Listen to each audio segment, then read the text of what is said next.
Krishna, Krishna Krishna, Hare Hare, Hare Rama, Hare Rama, Rama Rama, Hare Hare. Jaya Prabhupada, Jaya Prabhupada, Jaya Prabhupada, Srila Prabhupada. Deum Vishnupada Paramahansa Paridakya Ashtuta Sadasya Srimati Sangha Sri Vedanta Swami Srila Prabhupada ki jai. Iskcon Seshadripuram Srila Prabhupada ki jai. Deum Vishnupada Paramahansa Paridakya Ashtuta Sadasya Srimati Bhakti Siddhanta Saraswati Goswami Maharaj Prabhupada ki jai. Ananta Koti Vaishnavanda ki jai. Namacharya Sardas Thakur ki jai. प्रेम से कोई कृष्ण चैतन्य प्रभु नित्यानंद श्री अद्वैत दादा शिव साधु गौर भक्तवृंद की जय. All glories to the assembled devotees. All glories to the assembled devotees. All glories to the assembled devotees. All glories to Shri Guru and Shri Gauranga. All glories to Srila Prabhupada ki jai. Om Namo Bhagavate Vasudevaya. Om Namo Bhagavate Vasudevaya. Om Namo Bhagavate Vasudevaya. Narayanam Namaskritya Naram Chaiva Narottamam Devim Saraswati Vyasam Tato Jayamati Nashtaprayeshu Patreshu Nityam Bhagavata Sevaya Bhagavati Uttama Sloke Bhaktir Bhavati Naishtihi. Welcome you all to the Srimad Bhagavatam class. Today we are reading from Srimad Bhagavatam, Canto 4, Chapter 4, Text 31 to Text 34. Start from Text 31.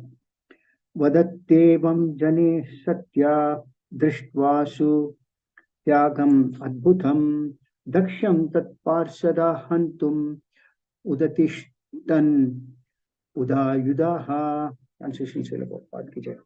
While people were talking among themselves about the wonderful voluntary death of Sati, the attendants who had come with her readied themselves to kill Daksha with their weapons. Prabhupada ki jai. The attendants who came with Sati were meant to protect her from calamities, but since they were unable to protect their master's wife, they decided to die for her. And before dying, they wanted to kill Daksha. It is the duty of attendants to give protection to their master, and in case of failure, it is their duty to die. Text number 32. Tesham apatatam vegam nishamya bhagavan bhruguhu yajnatna nena yajusha dakshina gnau juhavaha. Translation Srila Prabhupada ki jai. They came forward forcibly, but Bhrigu Muni saw the danger and offering oblations into the southern side of the sacrificial fire, immediately uttered mantric hymns from the Yajurveda by which the destroyers of yajnic performances could be killed immediately. Here is one example of powerful hymns in the Vedas, which when chanted could perform wonderful acts. In the present age of Kali, it is not possible to find expert mantra chanters. Therefore, all the sacrifices recommended in the Vedas are forbidden in this age. The only sacrifice recommended in this age is the chanting of the Hare Krishna mantra, because it is in this age it is not possible to accumulate the needed funds for performing sacrifices, not to speak of finding expert brahmanas who can chant the mantras perfectly. Text 33. Om Adparyuna Huyamane Deva Utpetu Rojasa Ribhavo Nama Tapasa Somam Praptaha Sahasrashaha. Translation Srila Prabhupada ki jai. When Bhrigu Muni offered oblations in the fire, immediately many thousands of demigods named Ribhus became manifested. All of them were powerful, having achieved strength from Soma, the moon. It is stated here that many thousands of demigods named Ribhus became manifested because the oblations offered in the fire and the chanting of the hymns from the Yajurveda. Brahmanas like Bhrigu Muni were so powerful that they could create such powerful demigods simply by chanting the Vedic mantras. Vedic mantras are still available, but the chanters are not. By chanting Vedic mantras or chanting the Gayatri or Rig mantra, one can attain the results one desires. In the present age of Kali, it is recommended by Lord Chaitanya that simply by chanting Hare Krishna, one can attain all perfection. Text 34. Ter ala ta yudai sarve pramataha saha guhyakaha anyamana dishot bejur ushatbir brahma tejasa. Translation Srila Prabhupada ki jai. When the Ribhu demigods attacked the Gos and Guhyakas with half-turned fuel from the Yajna fire, all these attendants of Sati fled in different directions and disappeared. This was possible simply because of Brahma Tejas, Brahmanical power, perpetual of what we said. The word Brahma Tejasa used in this verse is significant. In those days, the Brahmanas were so powerful that simply by desiring and by chanting a Vedic mantra, they could accomplish very wonderful effects. But in the present age of degradation, there are no such Brahmanas. According to the Pancharatrika system, in this age, the entire population is supposed to consist of Sudras because the Brahmanical culture has been lost. But if anyone displays the signs of understanding Krishna consciousness, he should be accepted, according to Vaishnava Smriti regulations, as a prospective Brahmana and should be given all facilities to achieve the highest perfection. The most magnanimous gift of Lord Chaitanya is that the highest perfection of life is available in this fallen age if one simply adopts the process of chanting Hare Krishna, which is able to bring about the fulfillment of all activities in self-realization. Om Ajnanatimirandasya Dhananjana Shalakaya Chakshur Miltamena Tasmai Shri Gurave Namaha. Namo Vishnupada Krishna Pasta Bhutale Srimati Bhaktivedanta Swami Namne Namaste Saraswati Devi Gaurvani Pacharne Nirvishesha Shunyavadi Paschatya Sadhi Statne Jai Shri Krishna Chaitanya Prabhu Nityananda Shri Advaita Gadadhara Shri Vasadi Gaura Bhaktavinda Hare Krishna Krishna Krishna Hare Hare Hare Rama Rama Rama Hare Hare Moham Karodi Vachalam Bhaktam Devi Kripadamam Vande Shri Guru Niratana Paramanda Madam Shri Chaitanya Vishanam.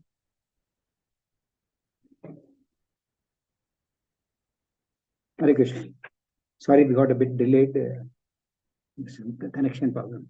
So we start from text number 31, where it says that while people were talking about themselves, about the wonderful voluntary death of Sati, the attendants who had come with her readied themselves to kill Daksha with their weapons.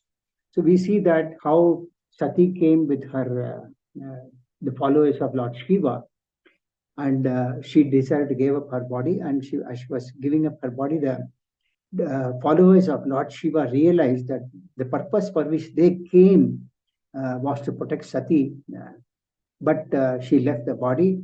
So then they decided that they have not been able to protect her master.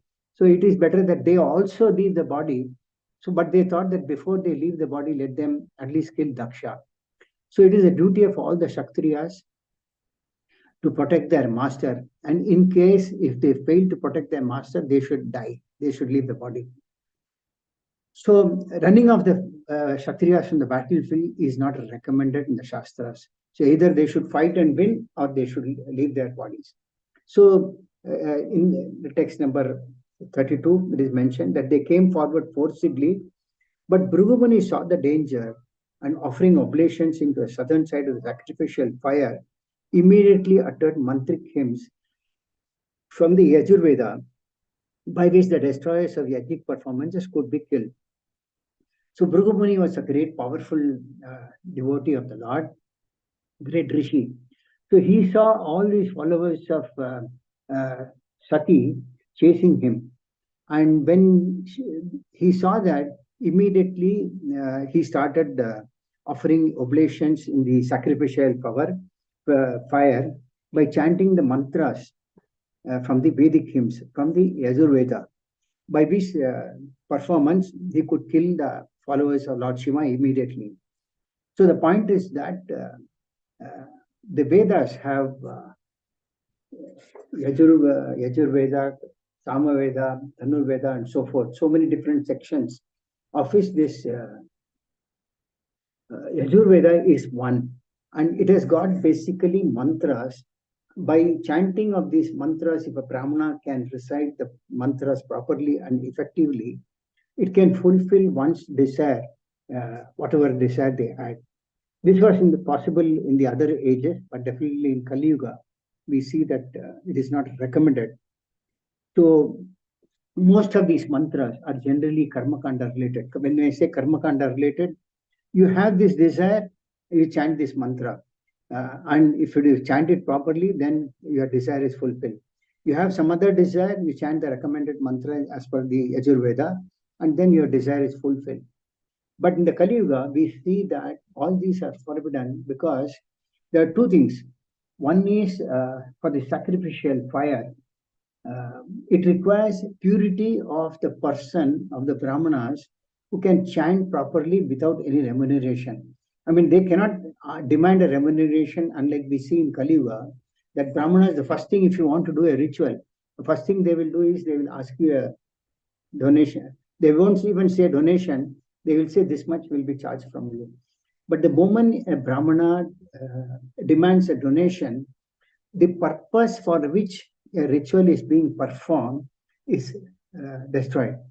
So Brahmanas cannot demand, they should rather survive on charity. So it is in the Shastra, it is mentioned, Yajan, Yajan, Padan, Padan, Dana, Patigraha. That means the Brahmanas live by charity, by accepting charity and giving in charity. Yajan, Yajan. Padan, Padan, they should read the scriptures and make others also understand the scriptures. And Dana, Yajan, Yajan, they should perform sacrifices and make others perform sacrifices. These are the duties of a Brahmana as per the Shastras. So they can accept a charity, but they cannot demand a remuneration. But these days in Kali Yuga, we see the Brahmanas demanding that if you want to do a samskara, the first thing is they demand. But on the other hand, it is also said in the Shastras that one who is hosting a Brahmana to have a samskara performed, they should give sufficient remuneration to the Brahmana. But what happens is there is a problem on both sides. The Brahmanas also demand, and because they have their survival also. But these days the Brahmanas have a lot of demands. I'll come to that. At the same time, the host also doesn't want to give charity. They see how to save money. So this is the effect of Kali Yuga. That is why it is said that there are no Brahmanas in Kali Yuga who can chant the mantras effectively. So there is no effect on the sacrifice. It has become more of a show business today. If you see, for example, if somebody is conducting a marriage or any other samskara like a namakarana or all, what people want is that they want somebody to come and chant the mantras, and they want to have a large gathering, which is more or less the show off. But the person who is chanting, he does not realize that the samskara which he is doing has no effect because he has already demanded a dakshina, so-called dakshina. So that is why, plus also it is mentioned, which we also realize, that when one performs a sacrifice, it requires a lot of pure ingredients also. Apart from the purity of the Brahmanas, it requires a lot of pure ingredients like the wood that is used in the sacrifice. There is a special wood called arni wood, which is not available this day in its pure form. Also, it is mentioned that we offer pure cow's ghee into the sacrifice, and that pure cow's ghee is first and foremost very, very expensive and very difficult to get also. Whatever we get ingredients in the market today, they are all contaminated. So on one hand, we see the ingredients are contaminated, the Brahmana's thoughts are contaminated, and the very fact that there is no one to recite the mantras properly. What to talk about the Vedic mantras, even today, if somebody has to recite a sloka from Bhagavad Gita or Srimad Bhagavatam, they have a lot of difficulty. The reason they have difficulty is that Sanskrit was our original culture, Vedic culture. But somehow, multiple languages have come up in the last so many years in the name of Kali Yuga. And every day, not every day, very frequently, we see so many languages coming up. So politicians are there to stay in power, and they have their own interest also. So each one wants to promote language of their own.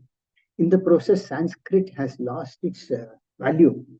So today, nobody wants to try to even attempt to recite these mantras. Whereas if somebody is able to recite a mantra, sloka from Bhagavad Gita or Srimad Bhagavatam, it's got a lot of potency even today. Whatever potency is there in the Vedic mantras chanting, by chanting a sloka from Srimad Bhagavatam or Bhagavad Gita, it's got the same potency. Similarly, whatever potency is there in chanting the Vedic mantra, if somebody is able to recite Hare Krishna Mahamantra, it has got the same potency. But one should do it properly. So, in Kali Yuga, we see due to degradation of the Yuga itself, we see all these things have degraded.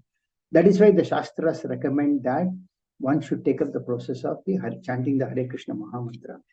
In text number 33, we see that when Bhrigu Muni offered oblations in the sacrificial fire, immediately many thousands of demigods, they were called Ribus, and they all became manifested.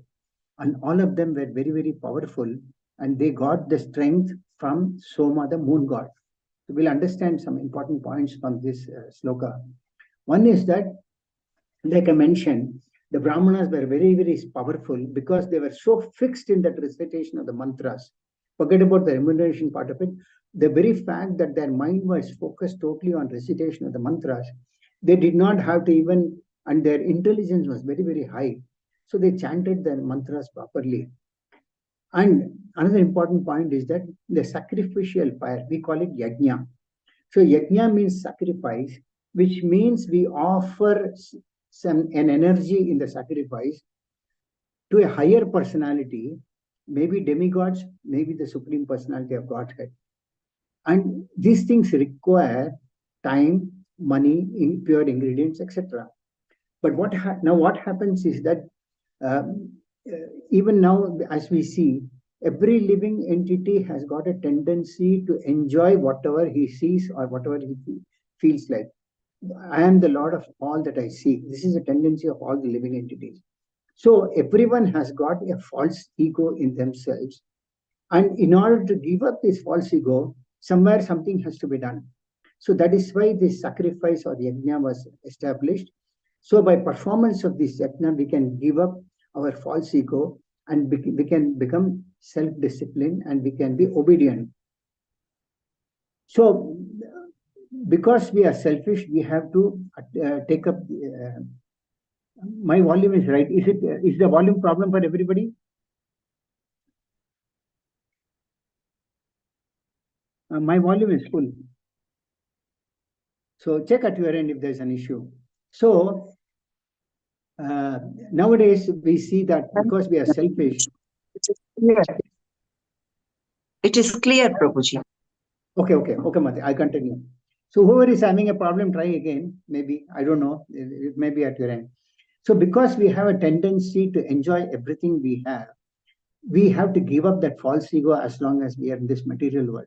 So that is why these sacrifices were recommended in the other yugas.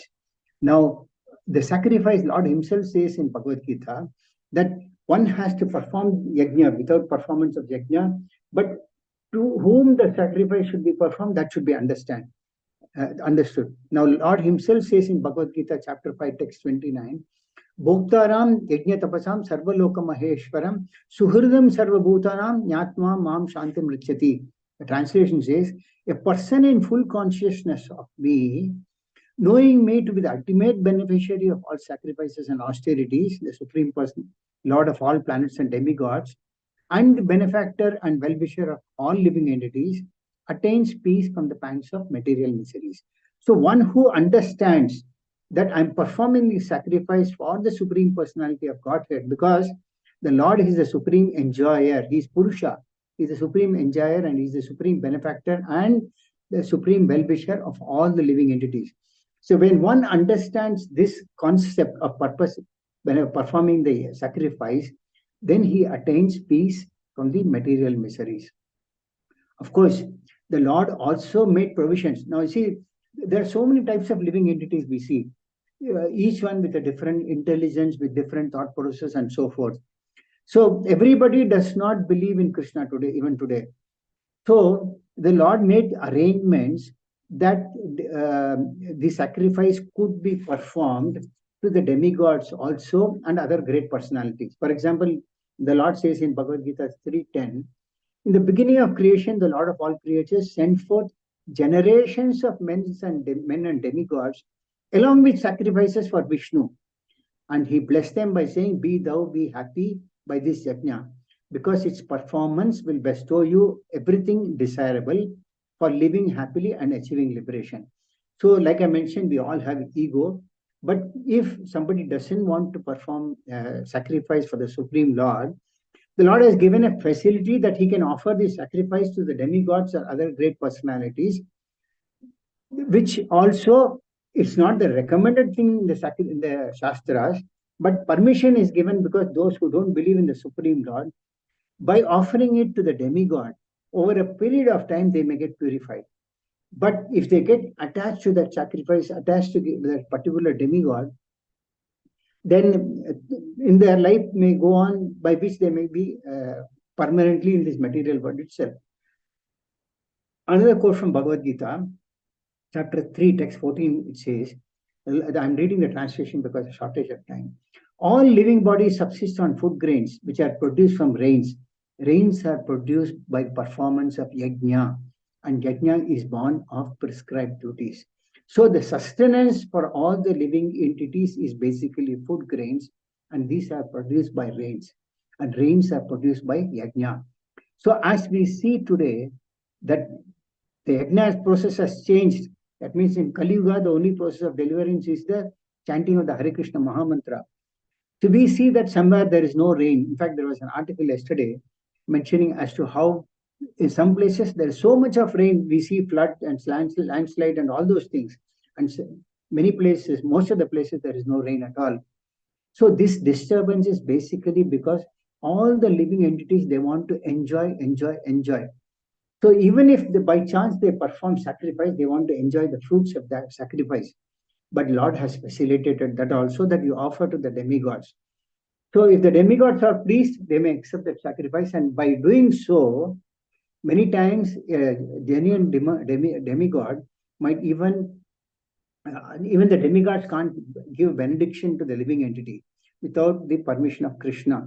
So many times the demigods are great Vaishnavas also. So if someone is attached to a demigod but approaches the demigod with a proper understanding as to give me the goal of life, that demigod will lead one to Krishna. So Lord has given facilities for all the living entities. So Bhrigu performed the sacrifice. Why? Because he was powerful. He was a very great devotee of the Lord also, and he was powerful of all the sages. Lord himself says in Bhagavad Gita, of all the sages, I am Bhrigu. That means how great Bhrigu Muni was. So these brahmanas were used to be engaged by the kings to perform the sacrifices. These days, there are no kings also who are performing the role of a proper Kshatriya. So Bhrigu Muni collected all the ingredients and he started performing the sacrifice. And he recited the mantras very properly. It is also mentioned in the Shastra that these mantras are from Yajurveda. Now, the science of these mantras is correct, but they have to be utilized properly. Now, it is mentioned in the Yajurveda that there are mantras for other. Basically, these are not devotional mantras. We must understand. Though mantras may be there, they are all mostly materially oriented.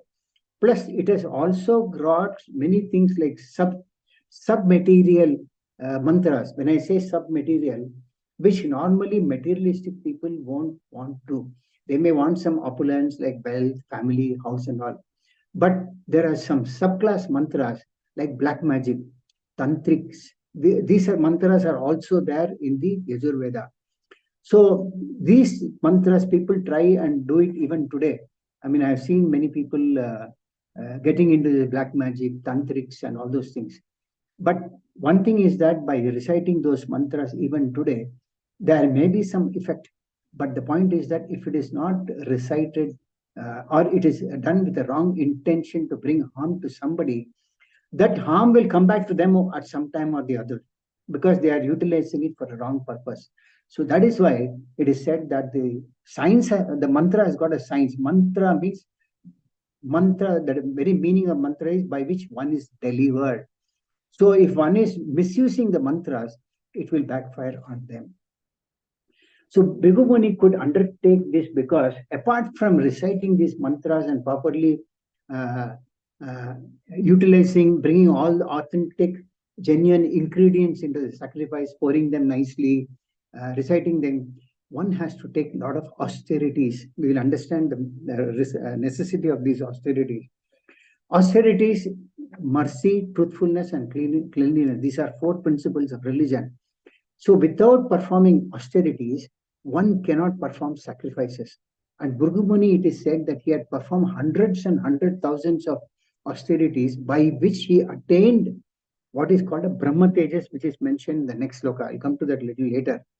So Bhrigu Muni attained a lot of this spiritual Brahman power or spiritual power due to the austerities, reciting of the proper mantras, and doing a proper sacrifice. By which what happened was he became very, very powerful. Now, these days, if we see, Brahmanas are not willing to take austerities also because their physical body or mental status does not permit one to take austerities. But unless and until one performs austerities, one cannot get spiritual power in them. Of course, in Kali Yuga, it has been, Srila Prabhupada has given very simple austerities like observing Ekadasi twice in a month, plus observing Janmashtami, festivals like Janmashtami, Radhashtami. Even these are very difficult for a common man to perform these days, as we all. So, Bhrigu Muni was very powerful and he could foresee that all the followers of Lord Shiva were trying to attack him. So he started reciting and he created a lot of these demigods. So there is a quote from Srila Bhaktivinoda Thakura that this material world means nothing but dukhalayam ashashvatam. So he said there is always danger, but the only shelter in all the 14 worlds for one to become free is only to take shelter of the mantras. And of course, like I mentioned, we should take shelter of the Hare Krishna Mahamantra, which is the only means of deliverance. At the same time, there is mentioned in the Shastras also that some of the samskaras that are being performed even today, if they are not performed with the proper attitude or purpose, the samskara has no value. Now, the samskaras have to be performed. That's why even our acharyas recommend some basic samskaras like Garbhadana samskara, Vivaha samskara. These samskaras are recommended even now in this age. Those days it is said there were 20 samskaras, from there it came to 10, but our sampradaya, they recommend some 4 or 5 basic samskaras like taking the mantra from Guru, by which one gets Gayatri. Of course, there is mention in this in the purport of the last sloka also, that whatever, in sloka 33, there is a mention that even if one chants Gayatri, if he's getting the mantra from a bona fide acharya, that also can fulfill the desires of a living entity. Even the chanting of the Hare Krishna Mahamantra can also fulfill the desires of a person. It is mentioned here in the purport also in the 34th sloka. But the point is that if one chants the Hare Krishna Mahamantra with a material desire, the Lord may fulfill the desire of that particular living entity for some time. But what happens is that the living entities are so greedy, as soon as one desire is fulfilled, immediately they have another 2 desires. And if this cycle goes on, and if still a person chants the Hare Krishna Mahamantra, the potency of that mantra will not be there anymore effective. So that is a very important point that we should understand. Now, there is a important point in this context, that one should chant whatever is there, whether the Hare Krishna Mahamantra in the Kali Yuga or the other mantras in the other yugas, without expectation of results. The results automatically follow in terms of, that is, fulfillment of desires, because the Lord is situated in everyone's heart as Paramatma. So he knows what to fulfill, to whom to fulfill, etc. That much of faith everybody should have. There is a mention, sometimes wrong desires can give wrong results also. As I mentioned, Srimad Bhagavatam 9th canto, where there is we have heard about Vishwamitra and Vashishta. They were 2 great sages, but there was a time at which they both came to loggerheads. I mean, they had a fight between themselves. In the process, they cursed each other also. And one had to take birth as a duck and the other one as another bird. And still after taking birth as a duck and a bird, they both fought with each other. So from this, you can understand that in any yuga, reciting the mantras and performing sacrifices with the wrong, this thing can give wrong results also. So one has to be a Brahmana to understand the necessity of performing sacrifice, plus also perform sacrifice in a proper way. I'll touch into some of the important points that how one can be a Brahmana also. Now, as you all know, Brahmana, Kshatriya, Vaishya, Sudra, the Varnasrama system is established by the Lord himself to bring some perfection in the human society. So certain things are to be necessarily done by a Brahmana itself. I mentioned Yajan, Padan, Padan, Dhana, Patigraha, of which Padan, Padan is a must.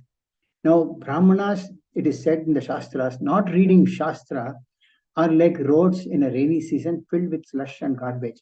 Now we see there's a lot of rain, and when there is a heavy rain, there's a lot of slush and garbage. But a Brahmana who does not study the scriptures, even in this yuga, is just like roads filled with garbage. The Brahmanas are supposed to be in the intelligent class. As you all know, Brahmanas are the intelligent class. Kshatriyas are the valiant class. They need strength for protection. So the Brahmanas are supposed to represent the mouth of the Lord. So they are supposed to utilize their mouth for speaking on behalf of the body. You can't speak through your legs and hands. So the mouth is situated on the topmost part. That is why the Brahmanas are supposed to represent, are the head or the intelligent class of the body. Kshatriyas are the hands and waist.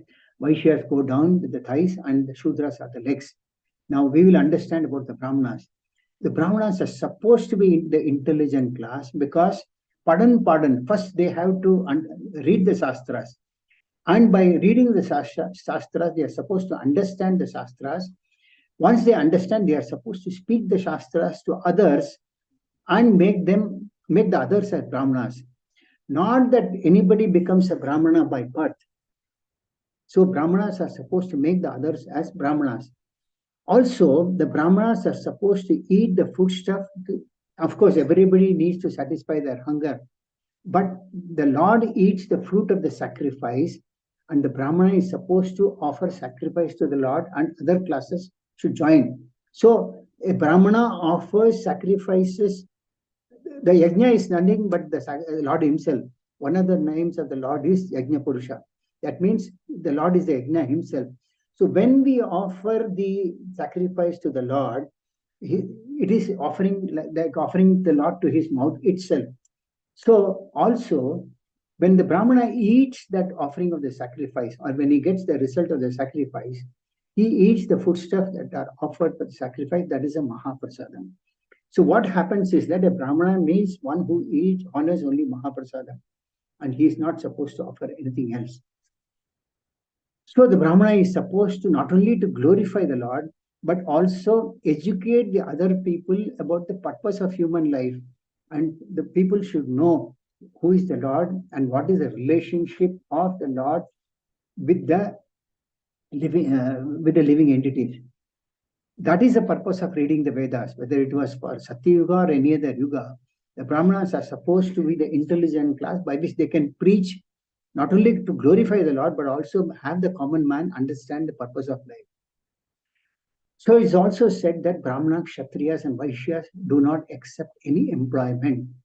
So the Kshatriyas are by the power to protect the society from the disturbing elements of thieves and miscreants. And a person who follows these principles is called a Kshatriya, and not one who is born in a Kshatriya family. So nowadays, any Brahmana who thinks he is born in a Brahmin family thinks he's automatically a Brahmana. And anyone who is born in a Kshatriya family automatically thinks that he's a Kshatriya. But neither a Brahmana or a Kshatriya or a Vaishya are a Brahmana, Vaishya, Kshatriya just by birth. But by samskaras and other things, one becomes qualified either as a Brahmana, Kshatriya, or Vaishya. So the Lord established this Varnasrama system to protect the society. The Vedas also, it is said that they are situated in the mouth of the Lord. And therefore, anyone who is inclined to Vedic wisdom, he is situated in the mouth of the Lord, therefore he is a Brahmana. That means if anyone who is inclined to recite the Vedic mantras or the slokas, etc., they are all situated in the mouth of the Lord, and therefore they are called Brahmanas. Even today, anyone can be a Brahmana by following the Brahminical principles. So not necessarily One who is born in a Brahmin family need not be a Brahmana, but one who follows the principles established in the Shastras can be called as a Brahmana. But nowadays we see that even most of the Brahmana parents who are supposed to be reciting mantras and Vedic sacrifices, they are interested in their progeny or their children going abroad for studies and make money. But we see in the Shastras how Rupa Goswami, examples like Rupa Goswami and Sanatana Goswami, their parents, they were all performing sacrifices and they were atoning for the sins that they have committed for working under a Malecha. That means most of those who work today, they are working under Malecha. And the wealth that they earn by working under these Malechas is also sinful. So that is why we give the examples of Sri Rupa Goswami and Sanatana Goswami is given that where their parents were performing sacrifices for atoning the sins because they were getting the wealth from the Malechas. Now, Srila Prabhupada actually wanted that this Brahminical culture be introduced all over the world. So that is the reason, even at that old age of more than 70 years, he took the austerity. I mentioned the importance of austerity. But Srila Prabhupada at his age traveled all over the globe at his age of more than 70 years to spread this Brahminical culture and make Brahmanas. That is why we see that many of the senior devotees of the Lord in the movement, they left whatever their profession was, whether they were occupied or they were downtrodden. Srila Prabhupada made them all Brahmanas. And Srila Prabhupada wanted this culture to be introduced all over the world. Whereas we see that most of the Brahmanas in the in this country, which is supposed to be the origin of Vedic culture, most of them who do are called Smarta Brahmanas. Smarta, which means following Vedic rituals without understanding the basis or purpose of the sacrifice. So it is said that if a person born in a Shudra family is greater than a Brahmana if he has got Krishna Bhakti. So even if someone is born in a Shudra family, if he has got Krishna Bhakti, he is a Brahmana, but not one who is born in a Brahmana family. So Vedic culture was based on Brahminical culture, and Brahmanas are supposed to be learned. And the children were given the Brahminical during the earlier days, and they were given an opportunity to study the Vedas by samskara. So they were all twice born, and they became Brahmanas. But nowadays we see that people are reluctant to study. There is a quote from, it's a long one, I'll skip a few things because of want of time. And nowadays we see that people don't perform samskaras.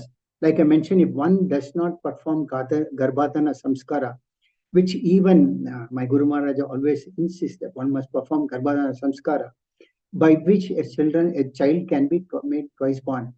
So if a Brahmana parent does not perform these samskaras and they create progeny, they are all called as Dvijabandhus.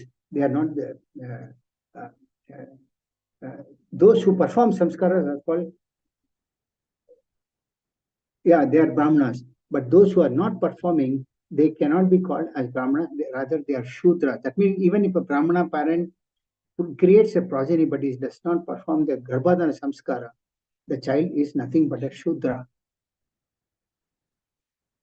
There is a quote in Srimad Bhagavatam, 3rd canto, which states, where the Lord, as Kapila Deva, he states, the Brahmanas, the cows, and the defenseless creatures are my own body. Those whose faculty of judgment has been impaired by their own sin look upon these as distinct from me. They are just like furious serpents, and they are angrily torn apart by the bills of the vulture, like messengers of Yamaraja, the superintendent of sinful persons. So there are still some devotees of the Lord, but those devotees are called Vaishnavas because they adopt Vaishnava culture. Vaishnava means devotees of Lord Vishnu. But being a Brahmana, not well versed in scriptures, also cannot be called a Brahmana. But those who are really Brahmanas, who are well versed in scriptures, they automatically become Vaishnava. In our Sampradaya, of course, other things are recommended like chanting 16 rounds and observing the 4 regulative principles. to become a Brahmana. So in this particular sloka, it is stated that how the Lord Kapila emphasizes the importance of the Brahmanas, cows, and other living entities also, and he considers them as his own body. So anyone who generally finds fault due to wrong judgment on these Vaishnavas or so forth, the Lord becomes very angry, and he said at the end, after the end of one's life, the messengers of the Yamaraja come and tear apart the bodies of such sinful persons. One example is there in Chaitanya Charitamrita, where it is said that during Srila Haridas Thakur time, the Brahmanas used to criticize Srila Haridas Thakur for chanting the holy name of the Lord. But the Brahmanas during those times used to find fault with Haridas Thakur, saying that the Lord sleeps during the Chaturmasya time. At that time, why chant the name of the Lord so loudly? Because we are disturbing the Lord.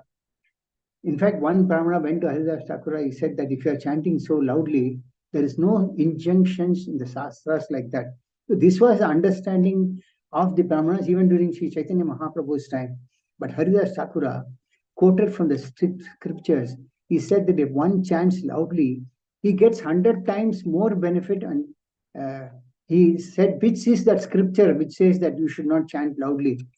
Haridas Thakur also referred to the Vedas, Srimad Bhagavatam, and showed by that by chanting the mantra loudly, one who hears also get benefited. So that is how Sri Haridas Thakur delivered many living entities. And he said that only human beings can chant, and if by that loudly chanting, if so many other living entities can be delivered, why not? There is a quote from from Chaitanya Bhagavat, which is a very powerful quote I picked up. It says, a Brahmana who in his lifetime does not endeavor to study the Vedas, but labors hard in other pursuits quickly, they downgrades to a Shudra along with his family. A person born in a Brahmin family who proudly advertises himself as a sanctified Brahmana, but is ignorant of the absolute truth, is called an animal, as it is a sin to pose oneself as a Brahmana. So we see how important these two quotes are. In the first part of it, it says that one who does not endeavor to study the Vedas. In Kali Yuga, it may not be possible to study the Vedas, but one can always read Srimad Bhagavatam and Bhagavad Gita, which Srila Prabhupada has given, which are easy to read and understand. But on the other hand, if one labors very hard in other pursuits, that means even by performing unwanted sacrifices, quickly downgrades himself to a Shudra along with his family. In other words, the conclusion is that even if there is one born in a Brahmin family, if he performs these sacrifices without understanding the proper motive, he gets downgraded to the status of a Shudra along with his family, not only himself.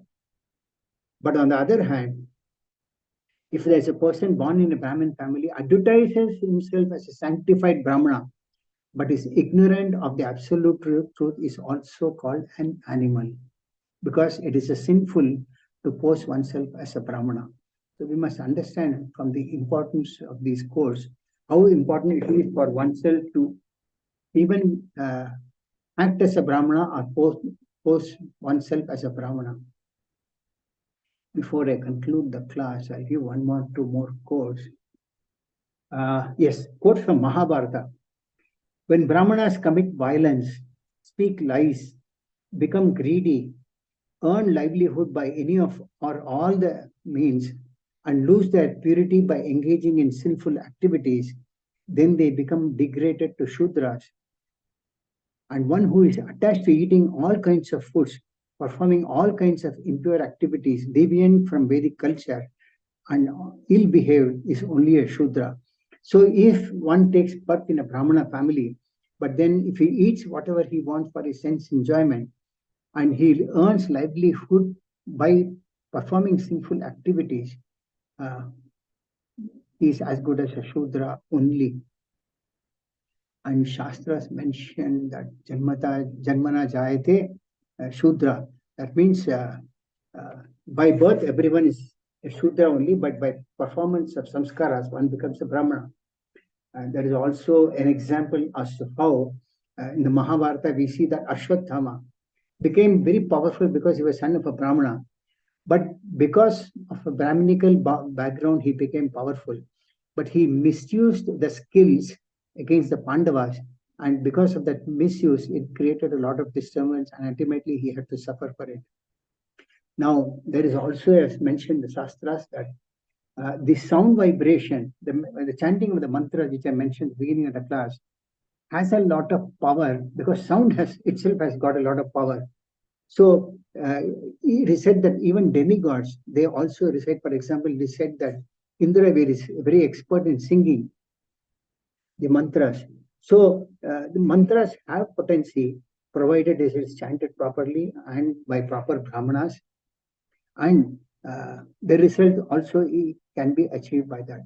So we see that how the followers of Sati, they fled in different directions, seeing that so many demigods were manifested by Bhrigu Muni, and this was possible because of the Brahma Tejas or the Brahmanical power of Bhrigu Muni. The Brahma Tejas is something by observing the principles which I mentioned about the Brahmanas, one can get a spiritual effulgence that is called Brahma Tejas or Brahma, spiritual power.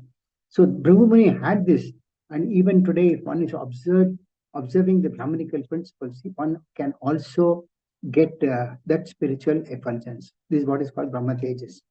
So with this, I conclude the class for the day. There was a delay of about 5 minutes because some connectivity problem. My apologies for that. Thank you all very much. If this next couple of minutes, I can take some questions or comments on the subject today.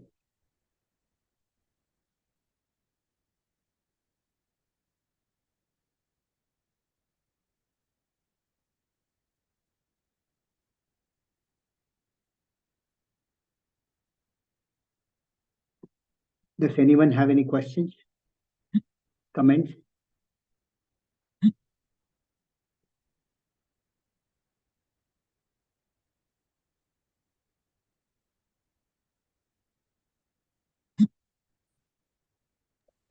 Hare Krishna, Prabhuji. Hare Krishna, Mataji.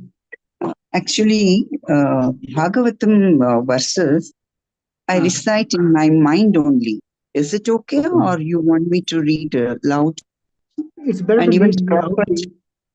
It is better to read loudly because the more loudly you recite, you read, the more you become, and your thought process gets focused on that mantra in that sloka which you recite. If it is done silently in the mind, it's a very subtle thing. It may not have the effect like which you recite loudly. So it is recommended to recite loudly. Okay. Okay. And by reciting loudly, other living entities also get benefited, whether it is Bhagavad Gita or Bhagavatam. Okay. While doing some activities like cooking or cleaning, at the time I just recite shlokas in my mind. That is okay? That is okay. That's okay. That is okay. That is okay. Oh. It's good to be engrossed mentally also, even while performing other activities in the service of the Lord. But if you remember the slokas and able to recite, there's nothing like that. Okay. Thank you, Prabhuji. Thank you. Mataji. Thank you, Mataji. Anybody else? Hare Krishna, Pranam Prabhuji. Hare Krishna, Pranam Prabhuji. Okay, this is out of subject, but I joined in Iskcon, I think 6 months, maybe more. But I am interested in Bhagavad Gita, but it's not common interested in Bhagavatam. So exact what is the difference Bhagavatam and Bhagavad Gita?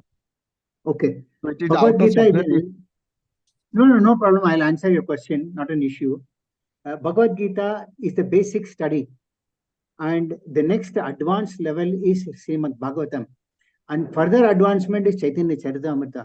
So it is recommended by our acharyas that one must read Bhagavad Gita few times before one comes to read Bhagavatam. Bhagavatam is an advanced science, and one cannot understand Bhagavatam unless and until you understand Bhagavad Gita. So it is good to recite Bhagavad Gita and understand Bhagavad Gita before going to Srimad Bhagavatam. Okay, bro. That is. You can't do graduation without undergoing schooling. Okay. Clear, bro. So that is the science.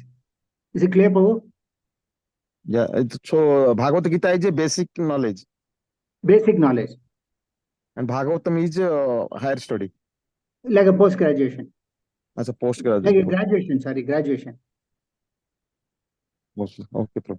And Okay, sorry, post-graduation is taken. out of subject I asked. Post-graduation, So- post-graduation is taken in Charitamrita. That is further advanced. okay, Prabhu. Any other Please, questions, Prabhu? please forgive me because I out of question I asked it to. No issues, Prabhu. As long as you understand the subject matter, whatever I can give you. Not an issue. Thanks a lot. Your class is very nice and magnetic, and it teaches Thank you, Prabhu. Hare Krishna Dandavat. Hare Krishna. Dandavat. So with this, I conclude because the time is up. Thank you all very much. Grantaraj Srimad Bhagavatam ki jai. Srila Prabhupada ki jai. Thank you, Prabhu Chaitanya Maharaj. Thank you, Mataji. Thank you.